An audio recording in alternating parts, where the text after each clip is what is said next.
Hello students, आज आप unit 2 the first chapter 2 है स्टार्ट कर रहे हैं electric current and resistance. First unit की सी इलैक्ट्रोस्टैटिक।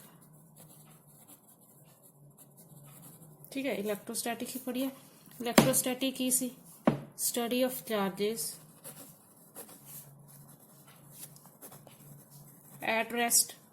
मतलब हुण जिहड़ी आपां यूनिट 1 पढ़ के आए हैं ਉਹਦੇ ਵਿੱਚ ਆਪਾਂ ਕੀ ਪੜਿਆ? Charges at rest, right.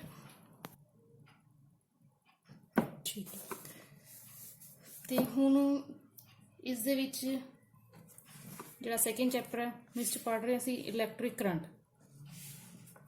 तो पहली यूनिट आपां पढ़िया चार्जिज एट रेस्ट। हुण नैक्सट असीं फिजिक्स की नैक्सट ब्रांच स्टडी करांगे जिसनूं असीं कह रहे हैं करंट इलैक्ट्रिसिटी। करंट इलैक्ट्रिसिटी की है? It is the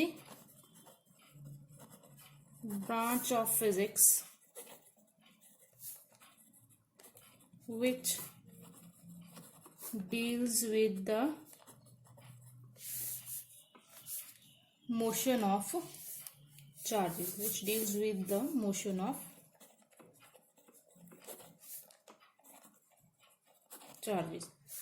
So electrostatic is the branch of physics in which we study about charges when they are at rest, and current electricity is the branch of physics which deals with the charges when they are in motion, right। ਹੁਣ ਇਸ ਚੀਜ਼ ਨੂੰ ਸਮਝਣ ਦੀ ਆਪਾਂ ਕੋਸ਼ਿਸ਼ ਕਰਦੇ ਹਾਂ। ਸਾਡੇ ਕੋਲ ਦੋ ਕੰਡਕਟਰਸ ਨੇ, ਠੀਕ। ਦੋਵੇਂ ਕੰਡਕਟਰਸ ਕੀ ਨੇ? ਚਾਰਜਡ ਨੇ। इंसुलेटिंग स्टैंड दे उपर लाई कर देने की है इंसुलेटिंग स्टैंड।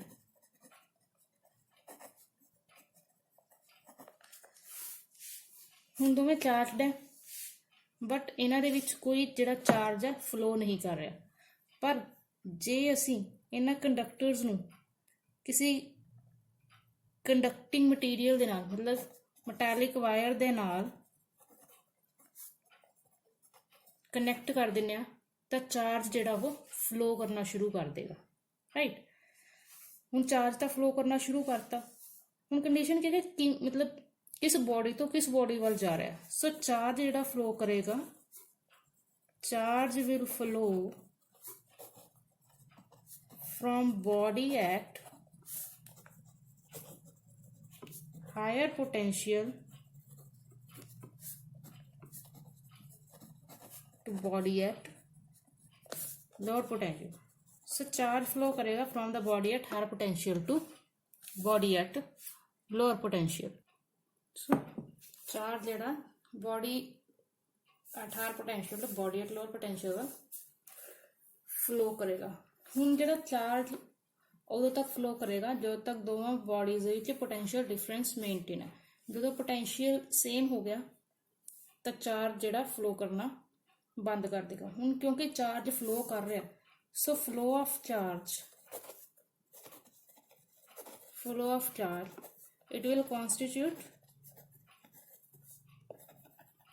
करंट। जो चार्ज फ्लो करेगा असीं उसनूं की कह रहे हैं? That current is flowing through the wire, right. हुण नैक्सट आ जांदा करंट कैरियर्स। करंट कैरियर्स के जेड़े चार्ज पार्टिकल्स फ्लो कर रहे हैं उन्होंने असीं की कहांगे? Current carriers. Charge particles flowing through the conductor उन्होंने असीं की कहांगे? Current carriers. हुण करंट कैरियर्स जिहड़े हैगे आपां देखदे हां कि जे साडे कोल सॉलिड कंडक्टर है, सॉलिड कंडक्टर, तो सॉलिड कंडक्टर दे विच करंट कैरियर्स की होणगे? सॉलिड कंडक्टर दे विच current carriers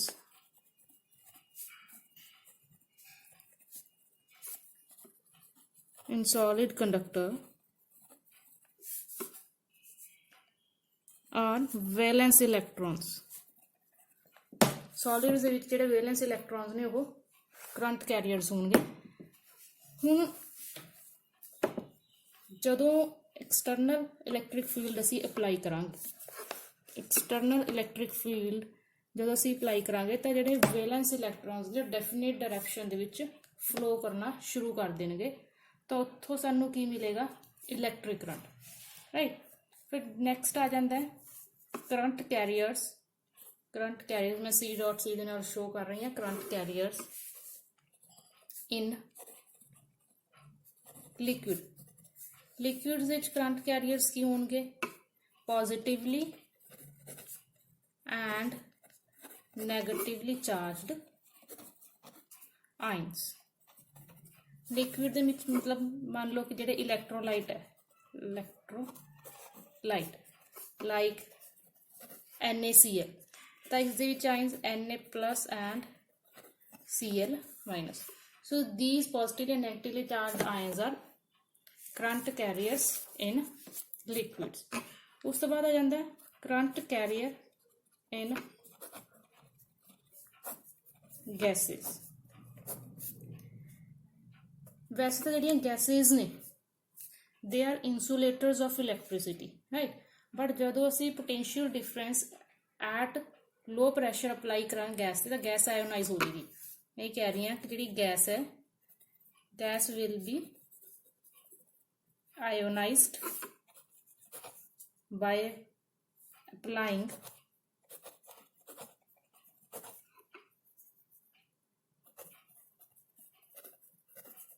potential difference at low pressure, right?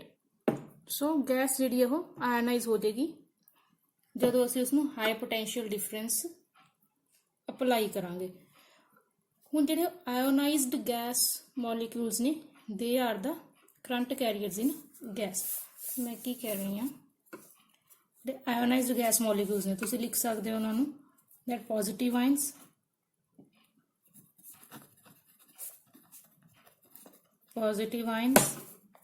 and electrons। Positive ions and electrons are current carriers in gas। अपना नेक्स्ट टॉपिक है इलेक्ट्रोमोटिव फोर्स, या फिर ਅਸੀਂ ਇਹਨੂੰ ਹੋਰ ਕੀ ਕਹਿ ਦਿੰਦੇ ਹੁੰਦੇ ਆ? EMF, right.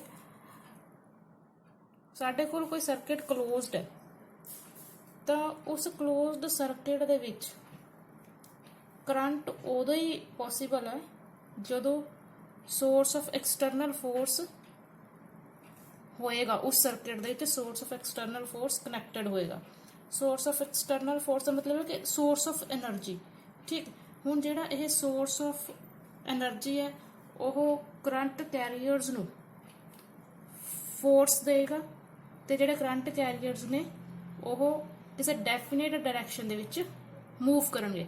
ਸੋ ਡੈਫੀਨੇਟ ਡਾਇਰੈਕਸ਼ਨ ਕੀ ਹੈ ਕਿ lower potential energy to higher potential energy ਉਹ ਮੂਵ ਕਰਨੇ ਸ਼ੁਰੂ ਕਰ ਦੇਣਗੇ, ਰਾਈਟ।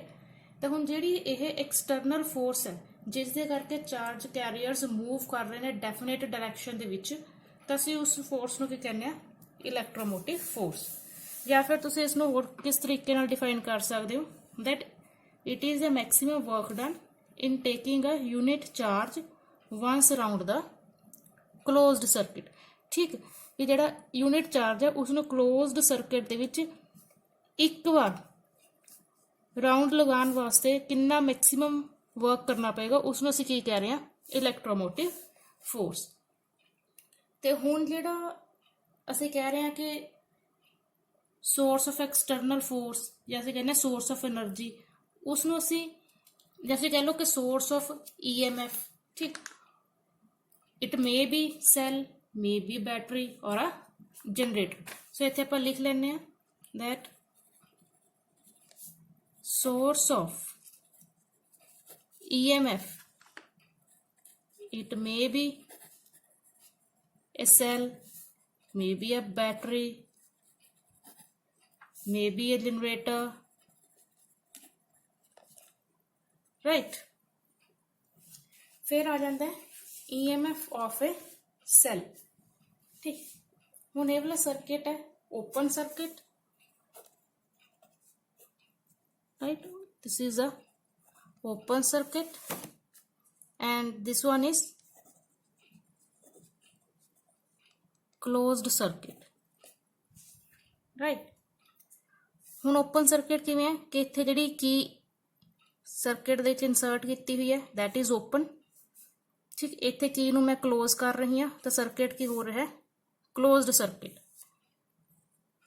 सैल कनैक्टेड है, यह बल्ब है, सर्किट ओपन है। ठीक, तो करंट फ्लो नहीं कर रहा, बल्ब जिहड़ा वो ग्लो नहीं कर रहा। जदों असी सर्किट क्लोज किया, की नूं क्लोज किया, सर्किट क्लोज हो गया तो जिहड़ा करंट है वो सर्किट दे विच फ्लो करना शुरू कर गया तो बल्ब जिहड़ा वो हुण ग्लो करेगा, राइट। हुण इत्थे मैं कहना ये चाहनी हाँ भी आपां कह रहे हैं कि EMF ऑफ द सैल। हुण इत्थे मैं सर्किट दे विच सैल कनैक्ट है, जदों सर्किट ओपन है, जदों सर्किट ओपन है उदों जिहड़ा सैल का मैक्सीमम पोटेंशियल डिफरेंस होगा उसनूं असीं की कहांगे EMF of the cell, right. Unit की है EMF दी, unit of EMF is volt. ठीक, या होर असीं नूं की कह दिंदे हुंदे आ joule per coulomb. So EMF जिहड़ी है वो किस किस चीज़ ते डिपेंड करेगी, EMF of cell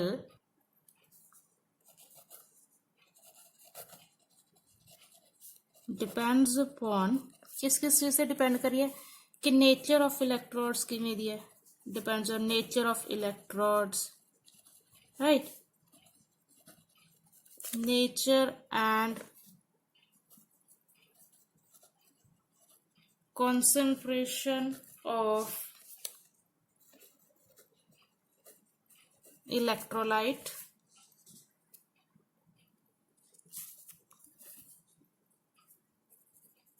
used in cell, right। हुण इस सो ये तो सी अपना छोटा टॉपिक इलैक्ट्रोमोटिव फोर्स। नैक्सट टॉपिक है इलैक्ट्रिक करंट। हुण आपां पहलां पढ़ के आए हैं कि जिहड़े चार्जिज ने वो फ्लो करते हैं, flow of charge constitute the electric current. And उस तो बाद असी EMF का टॉपिक पढ़िया। ठीक, उत्थे भी जदों क्लोज सर्किट सी तो मैं कह रही सी कि करंट फ्लो कर रहा क्लोज सर्किट दे विच। तो हुण इलैक्ट्रिक करंट नूं असीं डिफाइन किस तरह करांगे, it is defined as the time rate of flow of charge through any cross section of conductor. मतलब इसमें मैथमेटिकल अगर मैं एकदम एक्सप्रैशन लिखा I इक्वल टू Q/T, यही है कह रहे हैं कि इन्हों असीं किस तरह डिफाइन करांगे कि साडे कोल चार्ज Q है जिहड़ा कि T टाइम दे विच वायर दे किसी भी क्रॉस सैक्शन दे विचों कंडक्टर वायर कह सकते मैटैलिक वायर इज अ कंडक्टर। ठीक, साडे कोल Q चार्ज है जिहड़ा T टाइम दे विच किसी भी cross section of the conductor दे विचों फ्लो कर रहा है, तो उत्थों सानू की मिलेगा current I equal to Q/T। इस यूनिट की units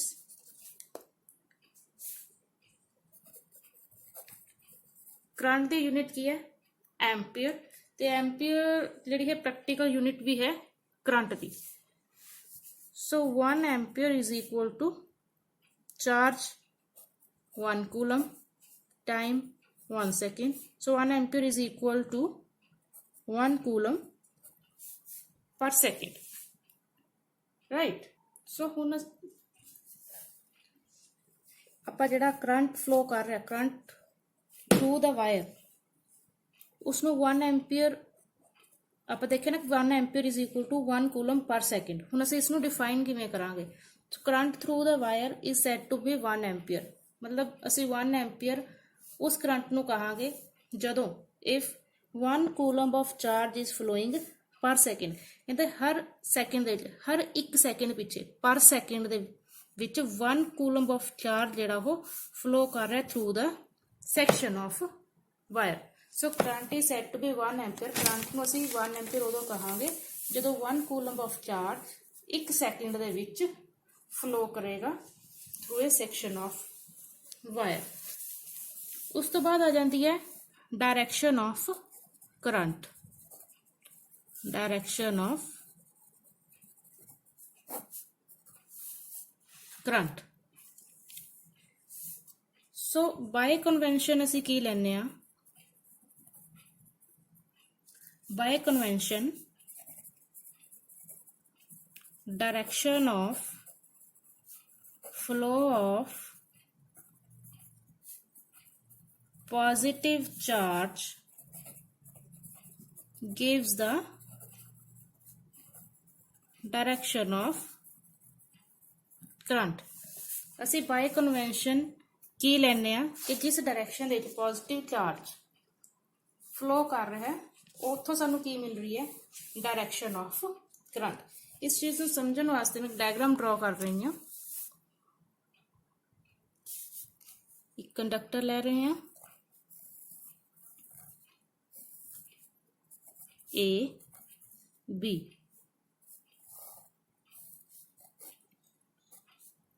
source of external force या source of EMF, source of external energy, कुछ भी कह लो। की कनेक्ट किया मैं सेल, ठीक। This is negative terminal of cell, this is positive. जेडे इलैक्ट्रॉन्स ने वो फ्लो करनगे B to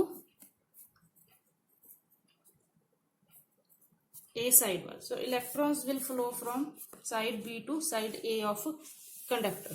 So direction of flow of electrons, इथों भी सानू करंट मिलेगा। Direction of flow of current, direction of flow of electrons, ठीक। इथों सानू मिलेगी करंट दी डायरेक्शन, बट केड़ा करंट, इलैक्ट्रॉनिक करंट। ਜਿਹੜੇ ਇਲੈਕਟ੍ਰॉन्स ਦੇ ਕਾਰਨ ਸਾਨੂੰ ਕਰੰਟ ਮਿਲ ਰਿਹਾ ਉੱਥੋਂ ਅਸੀਂ ਉਸ ਕਰੰਟ ਨੂੰ ਕੀ ਕਹਿ ਰਹੇ ਹਾਂ, electronic current. So direction of flow of electrons, it will give us the direction of electronic current. Similarly direction of flow of positive charge, it will give us the conventional current, conventional current। So जेड़ा जो electrons terminal B तो A वाल जाणगे, ठीक, उदों सानू की मिलेगा, electronic current. But जेड़े पॉजिटिव चार्जिस ने वो A टू B साइड वाल जा रहे हैं तो उत्थों सानू की मिल रहा है, कन्वेंशनल करंट। तो इत्थे साडे कोल दो करंट्स राइज हो रहे हैं, electronic current and conventional current. तो दोवां दी डायरेक्शन की हुंदी है, always opposite to each other, ठीक। बट असीं बाय कन्वेंशन करंट किहड़ा लै रहे हैं, current due to the flow of positive charges. तां ही असीं उसनूं की लिख रहे हैं, कन्वेंशनल करंट असीं उसनूं कह रहे हैं। क्योंकि आपां मतलब नॉर्मली इस बात की देखते हैं कि एग्जाम्पल लै लेने कि वाटर है, water higher level to lower level flow करता है। हीट जी body at higher temperature to lower temperature flow कर रही है। सो इसी कन्वेंशन मेनटेन करने वास्ते असीं इत्थे की लै रहे हैं कि जिहड़ा करंट है वो due to the positive charges दे फ्लो दे कारण। तां ही मैं इत्थे करंट नूं की लिखिया, कन्वेंशनल करंट, राइट। सो इत्थे मैं हुण रिपीट कर रही हूँ कि इलैक्ट्रॉनिक करंट ते कन्वेंशनल करंट की हुंदे हैं, दोवें डायरेक्शन की हुंदी है ऑपोजिट। इस तो बाद एक और नोट करने वाला पॉइंट है कि जिहड़ा करंट है, current is a scalar quantity, current is a scalar quantity. इत्थे आपां दोबारा लिख लैंदे हां, current is a scalar quantity. ਅਸੀਂ क्यों इसनों स्केलर क्वांटिटी ट्रीट करते हैं जबकि इसके कोल डायरेक्शन भी है, मैग्नीट्यूड भी है? बिकॉज ਇਹ addition of laws of vector additions ਨੂੰ ਓਬੇ ਨਹੀਂ ਕਰਦਾ। ਕਰੰਟ ਨੂੰ ਜੇ ਅਸੀਂ ਐਡ ਕਰਦੇ ਹਾਂ ਤਾਂ ਇਸ ਨੂੰ ਸਿੰਪਲ ਜਿਹੜਾ ਹੈ ਅਲਜੈਬਰਿਕਲੀ ਆਪਾਂ ਇਸ ਨੂੰ ਐਡ ਕਰਦੇ ਹਾਂ ਤੇ ਲਾਜ਼ ਆਫ ਵੈਕਟਰ ਐਡੀਸ਼ਨ ਨੂੰ ਜਿਹੜਾ ਕਰੰਟ ਆ ਉਹ ਓਬੇ ਨਹੀਂ ਕਰਦਾ। ਮਤਲਬ ਮੰਨ ਲਓ ਮੈਂ ਕਹਿ ਰਹੀ ਹਾਂ ਵਾयर है, केवल ही वायर है एंड दिस इज वायर। मान लो वायर 1 ਦੇ ਵਿੱਚ current I1, current I2 and current I3 by KCL Kirchhoff's current law. ये तुम नैक्सट चैप्टर ਦੇ ਵਿੱਚ ਜਾ ਕੇ ਪੜੋਗੇ ਤਾਂ ਤੁਸੀਂ ਉੱਥੇ ਦੇਖੋਗੇ ਕਿ I1 plus I2 minus I3 equal to 0, I1 plus I2 equal to I3। मतलब इत्थे कह रहे कि साडे कोल दो वायर्स ने, एक वायर चो I1 करंट आ रहा है, एक विचों I2 आ रहा है ते दोवें इस पॉइंट ते जाके सेम वायर दे विचों फ्लो करना शुरू कर देंदे ने जिसनूं असीं I3 दा नाम दे रहे हैं। सो जिहड़ा करंट हैगा ओह इट डजंट ओबे, इत्थे लिख लैंदे आपां it doesn't follow laws of vector addition. मतलब जिहड़ा करंट है वो वायर्स दे विच कितना एंगल है उस ते डिपेंड नहीं करता। So it doesn't follow the laws of vector addition, that's why we are treating the current as a scalar quantity, right. उस तो बाद आपां छोटी जी जिहड़ी है एक होर पॉइंट है कि types of current, types of current. एक हुंदा डीसी डायरैक्ट करंट, ठीक है, जिसमें आप स्टैडी करंट भी कहने हैं, ते एक हुंदा एसी जिसमें आप अल्टरनेटिंग करंट भी कहने हैं। हुण जब आप ड्रॉ करके देखिए इस साइड टी है, side I. So direct current की हुंदा जिस विच ना तो करंट का मैगनीट्यूड चेंज हुंदा टाइम दे नाल ते ना उसकी डायरैक्शन चेंज हुंदी है, it remain same. But AC दे विच की हुंदा